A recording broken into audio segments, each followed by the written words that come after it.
Hello! You are watching The Garden Corner Show. We are passionate about almost everything gardening. I say almost is because we don't know everything there is to know about gardening. And that's probably one of the things that's really great about us, is that we're very real. So we're learning along with you as well. I'm here with Mr. Dave. He is standing very, very still, holding the camera. You're doing a great job, Mr. Dave. And how are you? And you know, it is just, isn't it really warm today? Do you feel warm? Huh? Beautiful. It is, and it's only rainy. Out in the Midwest, I think, Midwest, East Coast, they're very, very cold right now. Did you hear about that? So anyway, so we're so lucky to be in the Pacific Northwest. And I don't know about you, Mr. Dave, but, you know, at night, hearing the rain come down, it can rain like crazy. Isn't that just, and you just snug tight in front of the computer terminal? Isn't that a nice feeling about winter? That's what life's about. He says that's what life's all about. Hey, I want to show you two trees in an update. Two trees. Now, normally, two trees that I like particularly right now, and this is January the 4th or 5th, something like that. Number 5, he says. Number 5, I mean. January 5th, so we're in the middle of kind of in the beginning of winter. Now, normally you think, oh, hey, the trees that I like are blooming like crazy, when that's their glory time. So in the springtime, you get the flowering plums and the flowering cherries, and that's when you really notice trees and say, oh, I want a tree like that. Or later on, you get the Cornish Floridas, the blooming dogwoods. Oh, I want a tree like that. But some trees actually look great for different reasons and different times of the year. And right now, in all the horticultural literature right now, you'll hear about paper bark maples. And that's Acer griseum. And it's true, because right now, they're one of the coolest trees. And I'm standing in front of one right now. And the reason why it is really, really cool, these drivers keep passing by, I keep getting distracted. But the reason why they're so cool is because they've lost all their leaves. And I'm not sure if you can get a close-up. Can you, Mr. Day? And what you can see is that it has this flaky, papery bark. Now, on the rest of this tree, we had some kids come and pull off the paper. But as the years get older, this just gets more flaky and more papery. And so the whole tree can be covered in this paper type of a bark. Now, it's a great tree this time of year, and it makes you think, gosh, I want one as a big focal point.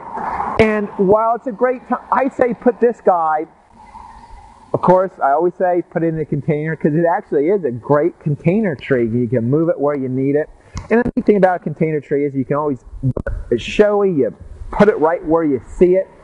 Say in front of big patio doors or in front of your kitchen window, and then move it off to the side on a different time of year. Because the rest of the time of the year, it's just basically a green leafed tree. And paper bark maples aren't known for their regular shape. They're really kind of an irregular grower. And it's neat if you can prune and prune and clip, so that you really get to notice the bark during the wintertime. So I say put this in kind of a secondary focal point.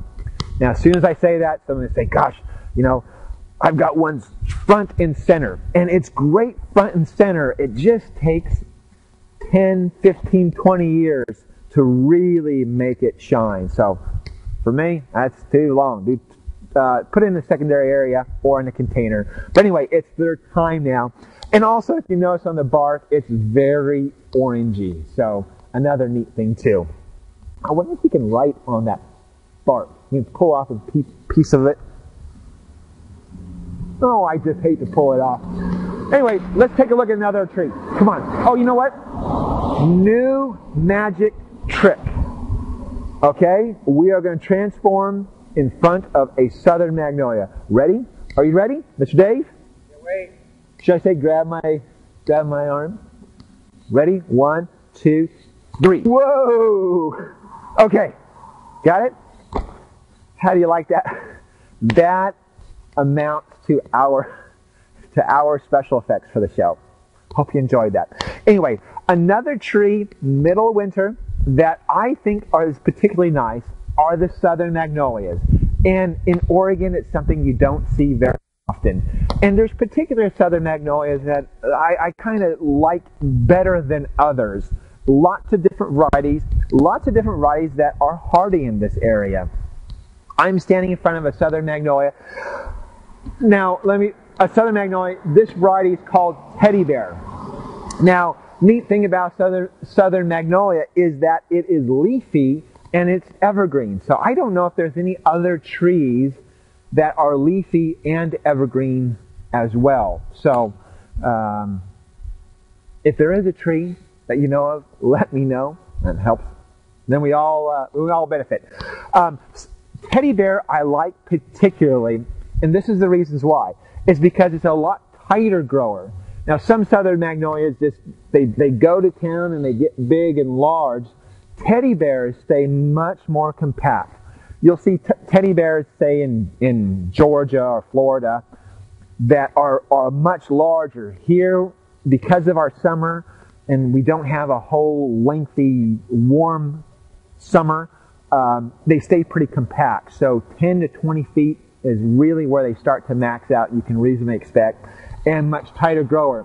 Here's another thing that I like about the southern magnolias, besides being leafy in the wintertime, is that these guys really have a dark underside to them. It gives you kind of a really rich, lush look in the garden. So, can you, I don't know if you can get all that in there, Mr. Dave, but let me hold up the skirt. You get that dark underside. Isn't that kind of neat? So, anyway, southern magnolia, teddy bear. I want to give you an update too on another plant. Let's go there. Whoa. I'm getting used to the special effects thing, okay? Hey, update on those hellebores, Christmas rose, Lenten rose, whatever we want to call it. I just want to show you. Now, just over my shoulder, past these topiary boxwoods, are the hellebores Jacob that I told you about in a couple of videos before.